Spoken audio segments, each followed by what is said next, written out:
Hello, everyone, and welcome. I'm very excited to introduce my dear colleague, Dr. Mohammed Afifi from Palestine, and he's going to talk about some of the research that he's been doing and some of the interesting methodologies he's been using to understand the phenomenon of women and females using Shisha in Palestine from a public health perspective, from a prevention perspective, and from a social understanding perspective.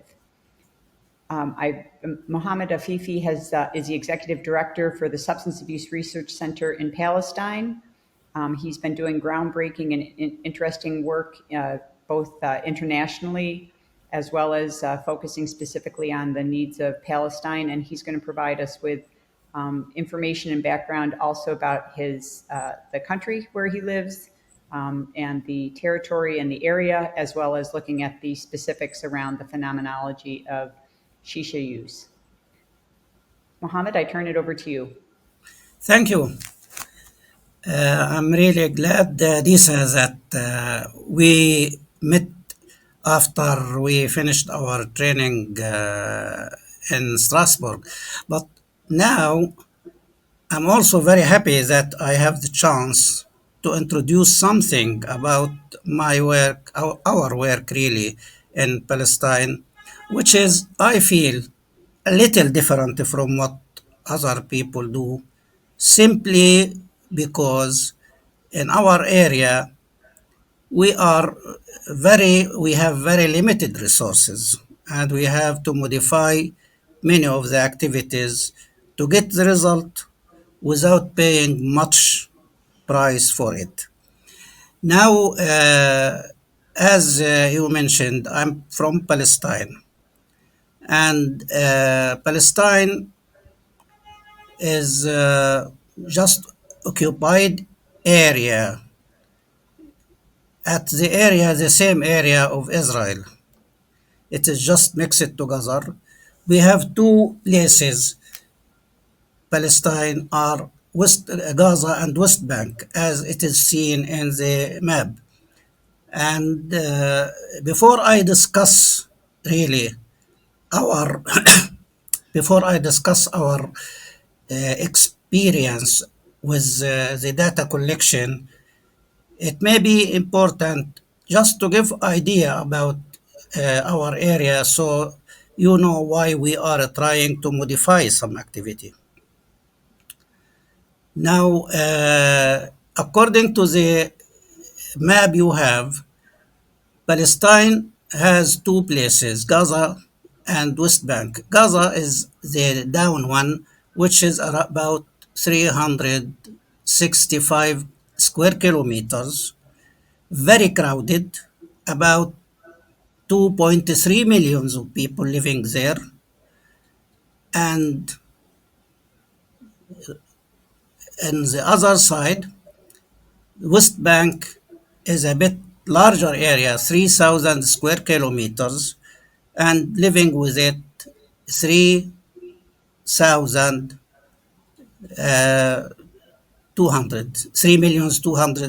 200,000. Now, the question is that in this area, there's very limited resources, and it is occupied, controlled, and have many social problems. And of course, part of this problem are addiction, which we are working with in our organization. Now, the question here is that how we can manage our problems with these limited resources. The only thing is that, or the most expensive area, is data collection. And it is very expensive to have the data collection as a classic, like surveys, very big, expensive surveys, and these things, which we cannot manage. Okay, what we can say is that in Palestine, as just I mentioned, that we have very limited resources, and that we cannot manage to have real investigations and data collections like classical as everywhere. So we have to modify it in some way to reduce our cost, and at the same time, we get activity that we needed. Before I discuss this modification, it's very important to give idea about what is the situation of a drug abuse and use in Palestine. Just now I mentioned that there is West Bank and Gaza Strip, and about this population. And one point about population is that 50% of population in Gaza and West Bank really are at age 15 to 35 years, which is very young and active group of population. Now, the situation with Palestine about the drugs, the latest thing we have is at 2021. The Central Bureau of Statistics is the official center in Palestine, which is supported or part of the government, let us say, that can have the facilities to do the different expensive studies. And the results was about these people who are considered high risk drug users.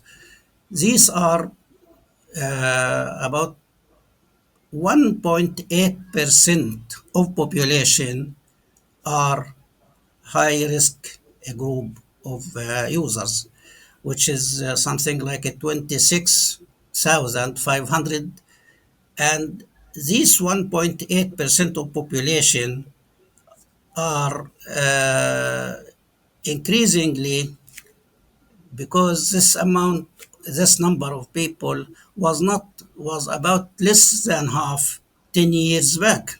So it is increasing. And one of the important thing is that 14.1% of the people are men, and there are males and females, both of them are available. The 8%, the injecting drug people in Gaza and West Bank, 8% of the drug users in West Bank are injecting, and 2% in Gaza are injecting. The, the problem is that in Gaza and West Bank, rehabilitation is not available. In Gaza, no rehabilitation center, and in West Bank, there is one governmental newly start working inside the psychiatry hospital, and two small NGOs working, but very little effect. In Gaza, there is none. Methadone is not used in Gaza, is not allowed in Gaza. It is allowed in West Bank, but it is under experimental only. Now, that is about the drug use. Now, we are going to discuss about what modification we did, and the model or the demonstration we are planning to give is about tobacco use in Palestine, and specifically about shisha or water pipe among females in Palestine. This is very important and a real problem now in Palestine. You know, if we go for the tobacco use in Palestine and compare it between 2021, which is last year, 2 years back, and 2010, we find much difference.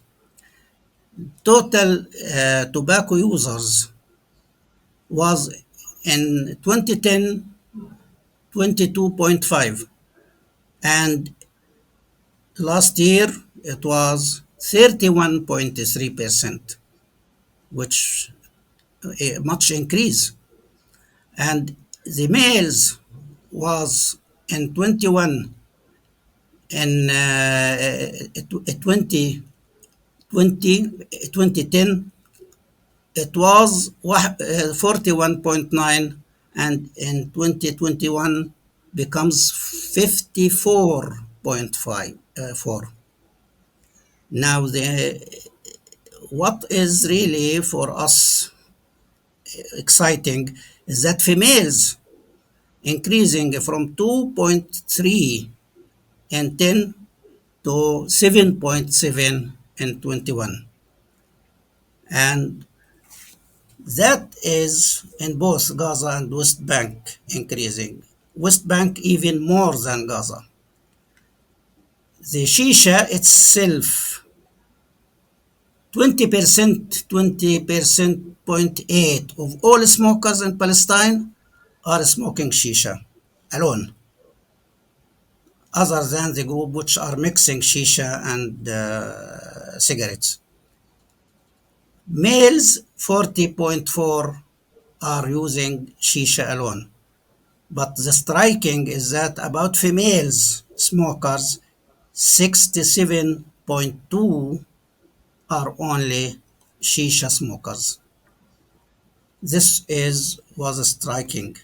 You will find just summary of all these demography and the changes about region, sex, age group, and community about smoking, which can be reviewed collectively. So can I make a comment here? How interesting the few of the points that you've made so far is that within the same country there's obviously a very unique geography separation, but that within the same country, both two different areas have very different needs around high risk drug use and then very different prevalence in terms of tobacco or nicotine product or shisha use.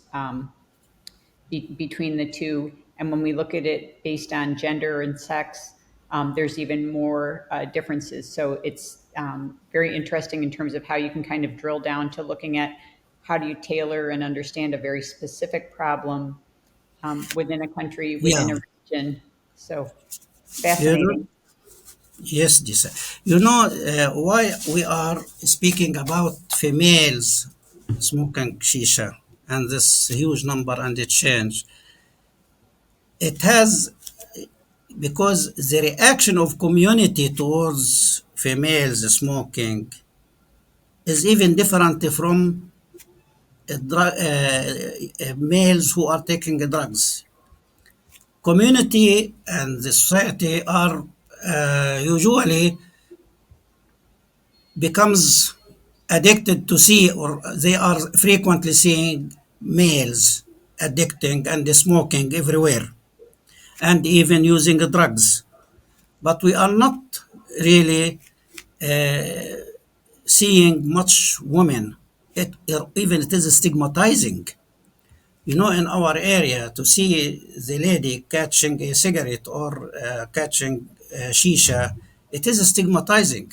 So when you find that it is changing from 2.3 to 7.7, and to have 67 of them, the smokers, females, are smoking shisha in the coffees. Now you can find them. You see them in the streets, in the coffees, and at the seashore, and in the gardens, and in the restaurants.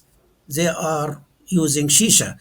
This is a real change in in the society. That's why it was for us strange, and we try to study what's going on, why that happens, and how the community react.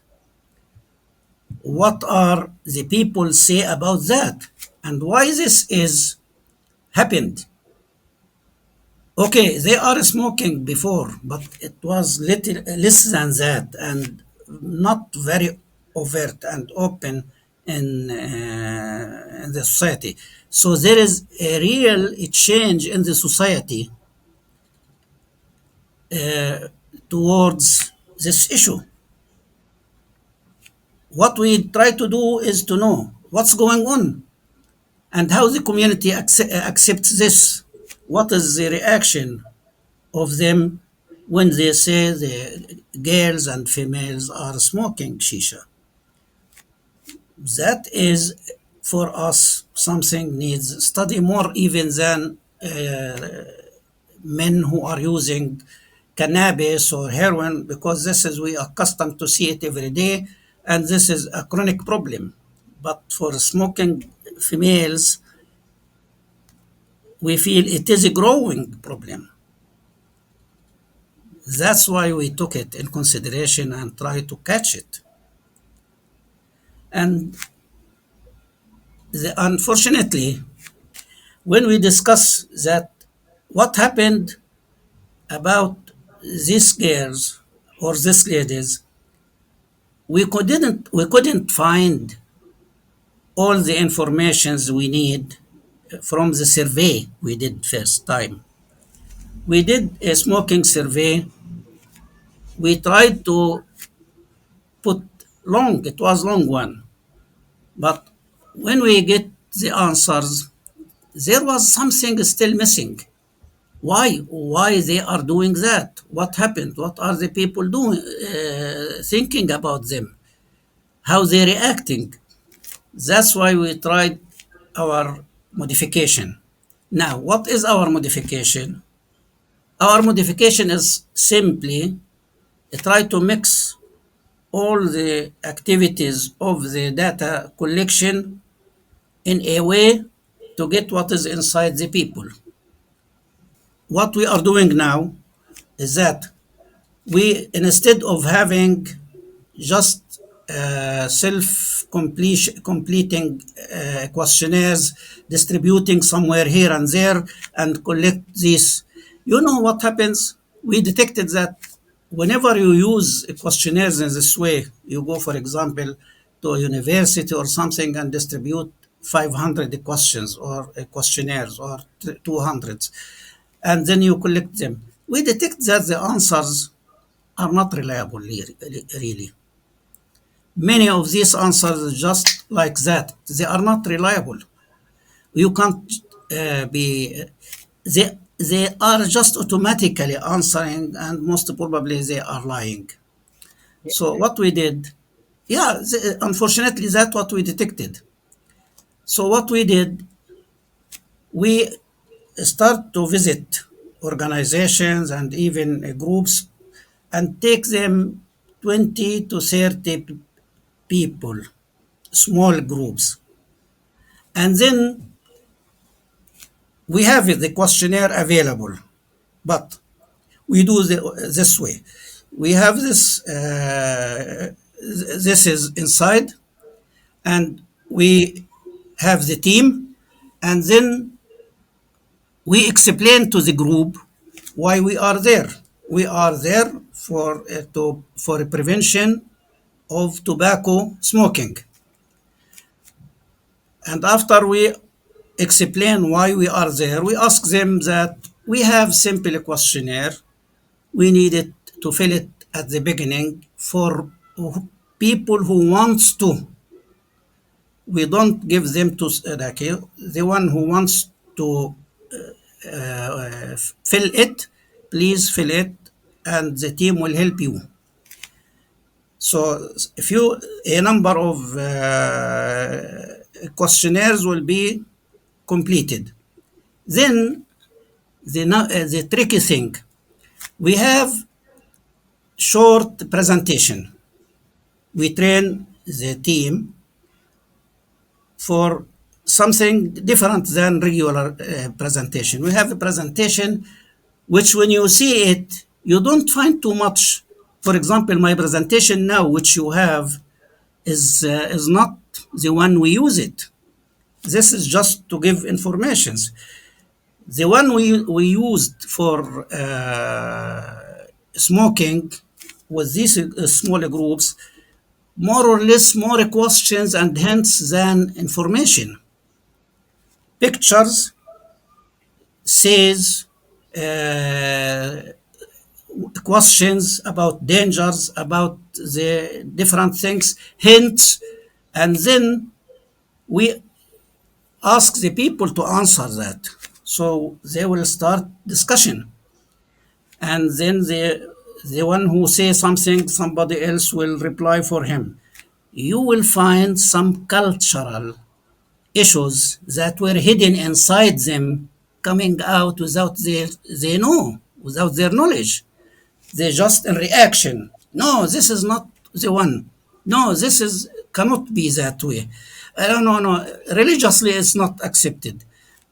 Even that, so we get these reactions all together, and the team is just writing. Everyone write whatever he can hear, understand, and get to have a separate report.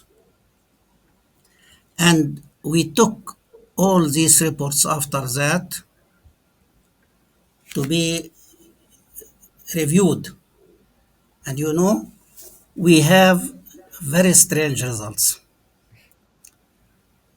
Believe me, there were very strange results. For example, when we were dealing with the questionnaires and all the other issues, even focus groups, structured focus groups, when we get somebody experts and so, and we talk with them, we get informations which more or less classical. And we detected that important, two, three, four important things. We find that the social media has very strong effect in changing the attitude of the people towards many of the norms, of the cultural norms about smoking, about drinking, many things. And also the many talks about gender also have very strong effect. We find that when we ask ladies and we discuss why these ladies are taking, some of them they said, I am using shisha simply because I want to prove myself. This is my freedom. I am free to do that. So I'm challenging the cultural norms of the community. That few of them were really insisting on that. No, it is my right to smoke. In spite that the family would not be happy. And one of conflicting things we find, which still we are trying to understand, is that we ask in the community, we are asking people, okay, what your opinion about if you see a smoking lady catching shisha and smokes? They said, well, this is personal freedom, private, something personal. That was not before. This is a change by itself. Because before, no, it is stigmatizing, it is not accepted. Now, but still, there is a problem. When you ask him the next question, okay, so that means if your wife, your daughter, your sister wants to smoke, you will say it is private, it is personal freedom? I said, no. That still we are trying to understand. So, if I understand what you're saying, so they socially they say, okay, it's a woman's personal freedom to smoke, but they feel different if it's the woman in their life. Sorry? Maybe uh, I think what I heard you saying is that if their observation about women smoking in Palestine is that they're expressing their personal freedom, and they are maybe accepting of that, but they feel different if they're asked about a woman in their own life, so their wife, their sister, their daughter that they Yes, don't like. that, of course, not everybody. There are some of them, for example, smoking males, the males who are smoking and take using shisha. Many of them, so it's okay because she will enjoy with him. They can enjoy together. So I'm speaking about some people who are not usually smoking, and in spite of that, they say this is a personal freedom. She wants to smoke. Okay, but when you ask him, what about your lady? What about your girl? What about your sister? He said, no, I don't accept. And that's a very interesting finding also, that was something that, as you noted, quantitative surveys don't capture that information. And it sounds like the the way that you've structured sort of an informal discussion, which is not um, the same as a focus group, that they're allowed to have these exchanges with each other, and you can observe more deeply what they're thinking and understand their maybe multiple perspectives around this phenomenon in Now that particular. what we are trying to reach, to study it properly. That's why we quote this from the open discussions and from the deep discussions with them, which is not just simply, you cannot get them simply from the questionnaire distributed and collected. And now we are thinking, what are the real reason, how they changed, how this norms, cultural norms, which some of them consider it religious. I'm not pushing for that, but some of them, they say this is religious. I don't say it is religious, but some of them would say, no, no, it is religious. It is forbidden, for example. That was long ago. Girls are not allowed to smoke. Ladies. Now, eh, thanks too many things changed, and too many norms are changed. Was becomes easy to see somebody on your side while you are in the coffee, a lady alone or with her colleagues or with somebody else, where children is catching shisha and smoking, becomes ordinary scene. I mean, it's not something strange.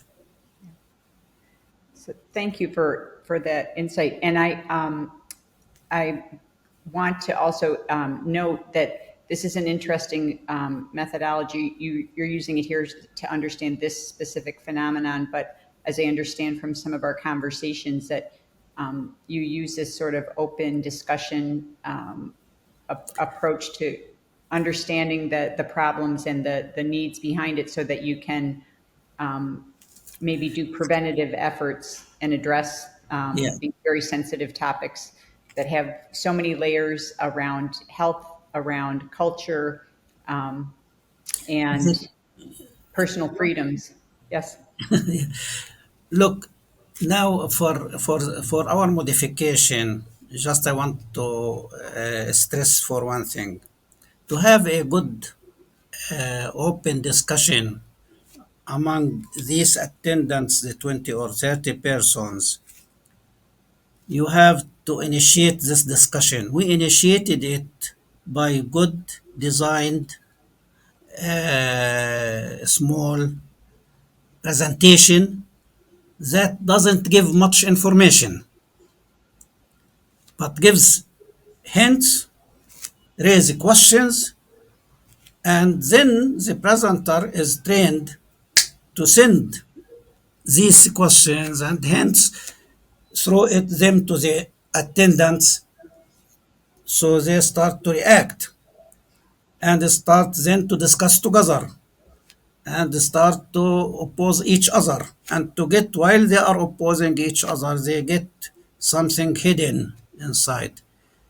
Then you can get some very important clues about some of these issues.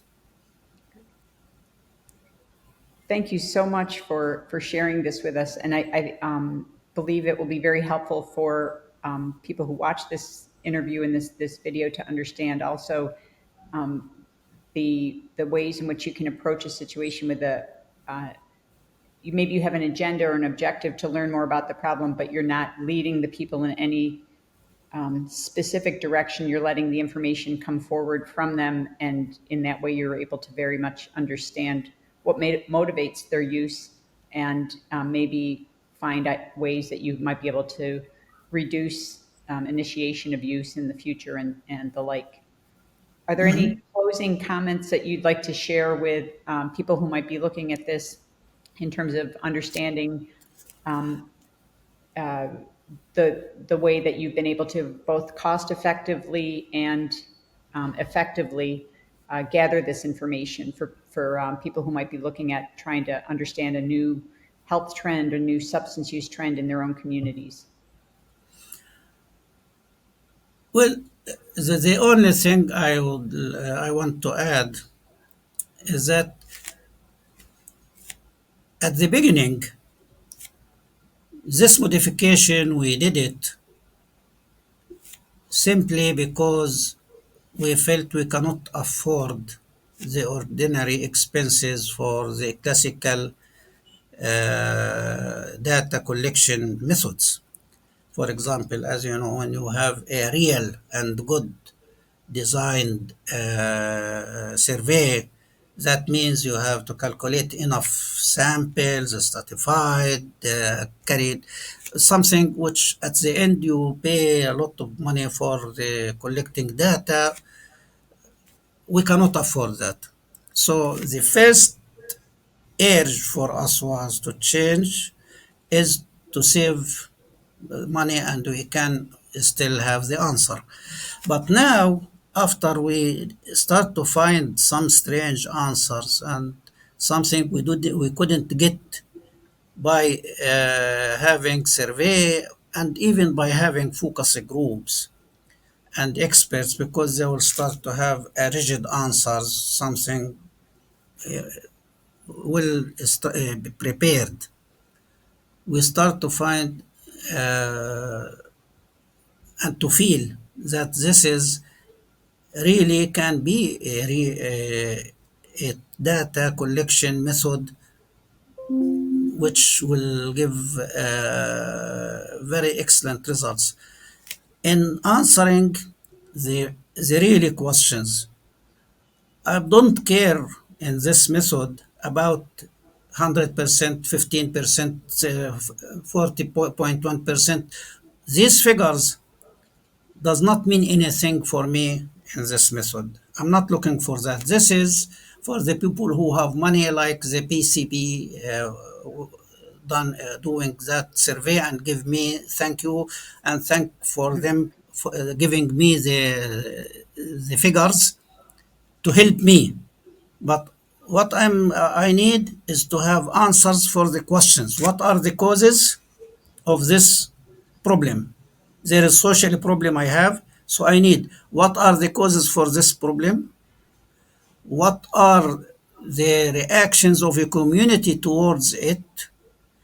What are what are the proposed uh, approaches by the and suggested approaches by the community? Sometimes there are suggested approaches which the expert did not think about, and they might find it easy, and easier doesn't cost that lot of money in doing it. You cannot get them with the other types of methods, and but this way, because simply the people are talking freely, they don't feel that they have to think about what they are saying. So thank you very much. And in closing, I think another important element that you've highlighted here is the importance of interpersonal relationship and trust, and working directly with what we sometimes refer to as a target community, but it's the community that we're interested in. So rather than being distant and clinical and collecting numbers and not knowing the people, to get out there, to understand the community, to listen to what they have to say, and to let that information come forward and be able to use it to really address method or the topics, but in very effective ways that are going to meet their needs. Mohammed, I thank you very, very much for your time, and Thank I'm you.